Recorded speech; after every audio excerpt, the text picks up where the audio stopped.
Hey there folks, a new lesson today.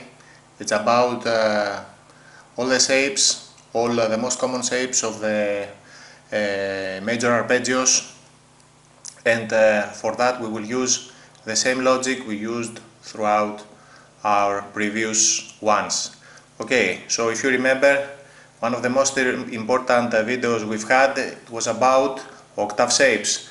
And when we say octave, is the path the note appears to have on the fretboard, each and every note. Okay, so if I see a note on the 6th string, immediately I know the same note resides on the 1st string, and immediately I also know that since I have the two notes on the 6th and the 1st, I have the same note here, okay, on the 4th string,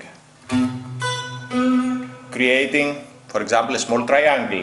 But of course I have shapes from the other side of the note, so since I have the two notes here, I have also an octave here, and so on and so on. As you can see, these shapes are very easy to remember, and from this shape on we start building chords, we're building arpeggios, anything, okay?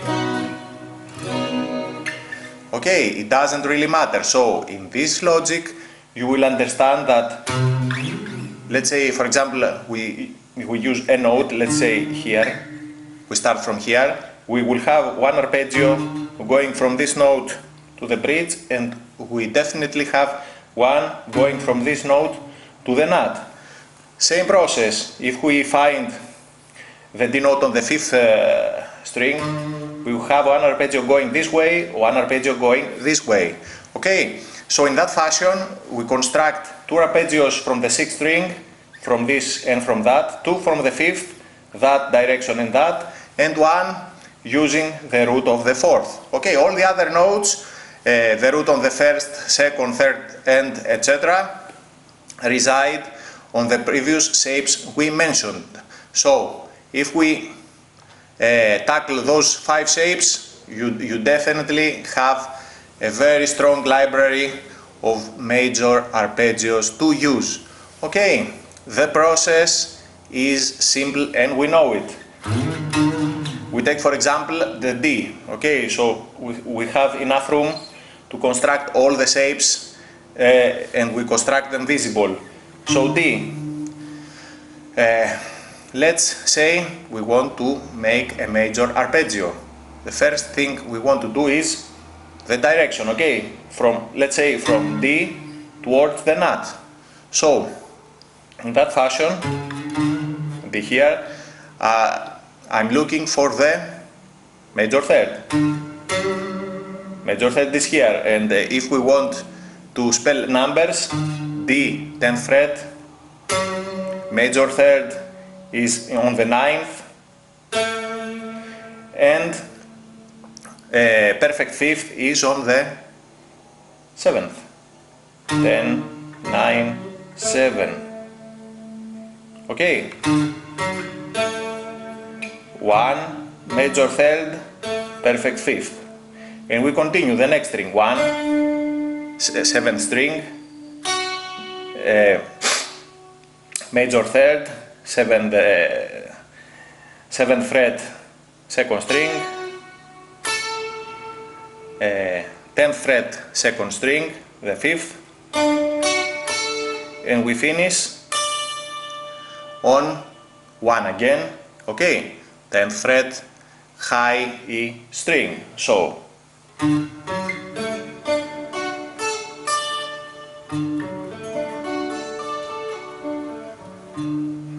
okay, and if you know your case shapes, you will know also that this is the G shape from the D major. Okay, if you remember correctly, and if you don't, let me say it again, it's very good to associate many things with a position. Okay, it's good to associate not only this arpeggio, but also the chord. Okay, so as time goes by, those things will be engraved in your mind more clearly. So this was from this note here to the nut. Let's construct the second one from this note here towards the bridge. So D here. Okay, third, we will use again this note here, the major third, okay, in the fifth string. So 10, 9, and the fifth is here on the 12th fret, fifth string again. So okay, 1 major third, perfect fifth, and we continue next string, 12th again, 1 major third, perfect fifth. If you remember, this is a major triad, so 1 on the 12th, major third on the 11th, perfect fifth on the 10th. Okay, so from the start, 10, 9, 12, next string, 12, 11, 10, 10 again, and back down.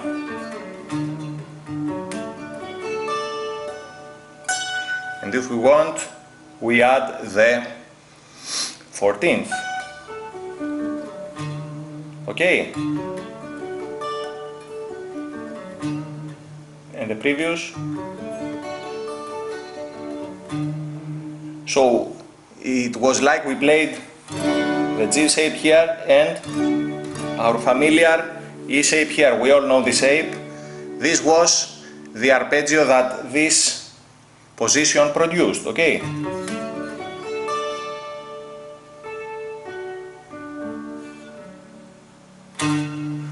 Okay, as you've seen, two shapes, from this toward the nut, from this note toward the bridge. Same deal with the fifth string. Okay, where is the D in the fifth string? We must be able to find that quickly. That's why, if you remember, I did a lesson about how we can learn the notes on the fretboard once and for all. Go and review it. So, D here, okay, fifth string and fifth fret. So, one shape going this way, one shape going this way. Let's go. This. 1. Okay, 3. So 1 is fifth string, fifth fret.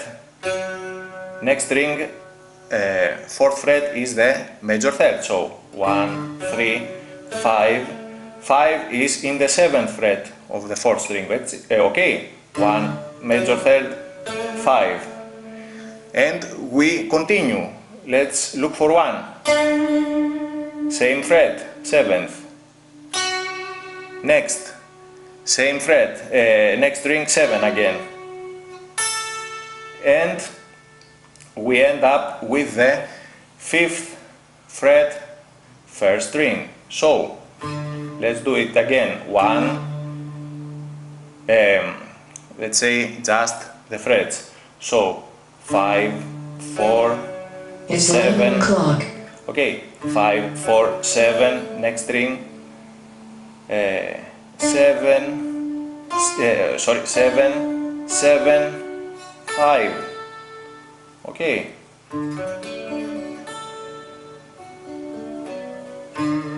Okay, if you realize, we just stack our major, most of the time we stacked our major triads we learned in previous lessons, okay, but in the arpeggios we have the advantage of adding more than one note on each string. So here, for example, we have, okay, we had the 1 here, but the 3 and 5 we had it on the 4th string. So, and of course, because as we said before, we can use all 6 strings if you want. As you saw, we used the 5 strings, but we have one string above, and if you remember correctly your intervals, the note right above the root is a fifth. Okay, when you see a note, at least on these strings above the root, is always a perfect fifth. So we can add it to the mix. Instead of starting from here, we can start from here. Okay, you don't necessarily have to start and end on the root, but it's your choice. Okay, the only thing here is to have choices. Okay, do whatever you want, play 1 octave, play 2 octaves, add all the strings, add the fourth strings, 3, you can do it. And since we are spelling all those shapes, it's not very hard to realize that using our shapes, you can then deconstruct them and use them only on 3 strings, only on 4, only on 5. So if you do that, you will get all the inversions you want on all string sets. You don't need any other shape. Okay, of course you can make shapes on your own, large shapes by sliding, going from this direction to this, but first start by learning a few basic shapes. So this shape, starting from the D, was from here to this direction. We want to construct another one from here towards the nut, so use the same logic. Okay, 5th string, 5th fret, so 5, next major third 4, next perfect 5th second, next root, 2nd string, 3rd fret, next 2nd fret, sorry, and next 5th fret, and the perfect 5th. So 1, 3, 5, 1, 3, 5. Okay. We've seen this shape about 1,000,000 times before, so it's not very hard, but as you can see, we still can use our 6th string to the mix, because we may have started from this note, but as we said before, this note above is a 5th, and the 5th is always inside a major arpeggio, so it's a no-brainer. Okay, I mainly use sweeping to do these things, but it's a good practice to pick them any way you want. Alternate picking, using just your fingers, using your sweep picking, you name it. Okay, it's good exercises overall, but learn them by heart. That's the most important thing. Okay, so we've learned 4 shapes. Okay, 2 from this direction, from the 6th string going to the bridge and to the nut, from the 5th string going to the bridge and to the nut, and we want 1 more shape to learn. Okay, this shape will have the root starting from the 4th string. Okay, here we have the D 4th string, 12th fret. So, same deal. This time we will use only one shape, a bigger shape that connects everything. Okay, since we are in D, we will start again from the D on the 10th fret. Okay, so we go 10 and hammer on to 14. Next, 2 notes on the 12th fret. Okay, 5th and 4th string, so 12, 14, 12, 12, next is 11, 14, 15 on the next string, and 14 on the last. Okay, 1, 3, 5, 1, 3, 1, 3, 5, 1, 3, and go back.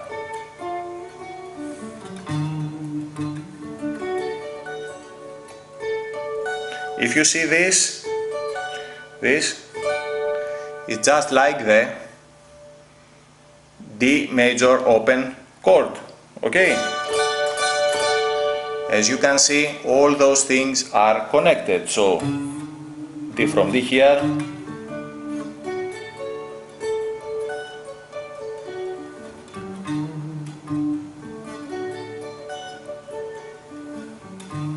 so this is the fifth shape, okay? So two shapes from this, from the sixth, two shapes going that direction and that from the fifth, and one shape with the root on the fourth.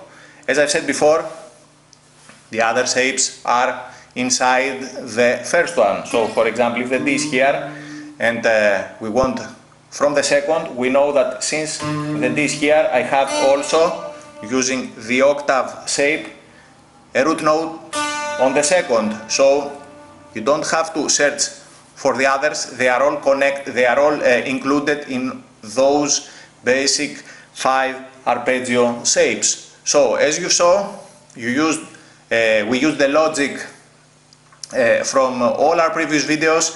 It's not very hard, but as you can see, it's very easy if you have the previous lessons down. So for example, if you had our previous lessons down, you would know, for example, here you see, for example, this shape immediately, this D here and this D here. So you know instantly that we are in the area of this chord and we are in the area of this arpeggio shape. You start connecting, as we say, the dots. Okay, it may seem not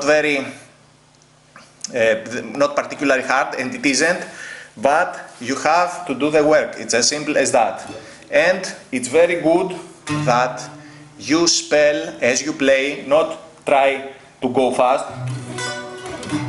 okay, and things like that, but start playing them and spelling their intervals, okay?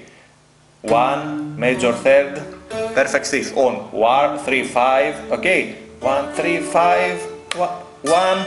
So not only you'll know the shape, but you will know the degree, okay? This will help you immensely, because after you get very familiar with the shapes, you will learn the minor, you will learn the diminished, then you will learn some scales and things like that. You will see that all those things you will know. You will definitely know the 1 3 5, for example. You will know it by heart. If you then learn the major sevens, you will know the 1 3 5 7 or flat 7. As you can see, by knowing the arpeggios very well, you most certainly know most of your major and minor scales, okay, the positions, everything. So pay attention, okay, every distance count, from simple distances to the less important, okay, from this to this, you will know, as you can see, that this is a flat third, that this is a major, in one string, in two, in three, okay? That's why I've said before, the intervals are very important. So try to construct them. If you want, I will include a picture with the positions, but as I've said before, just download my PSD Photoshop file that contains everything, okay? It's in my intervals lesson, so go there and check it out if you already haven't. Have fun!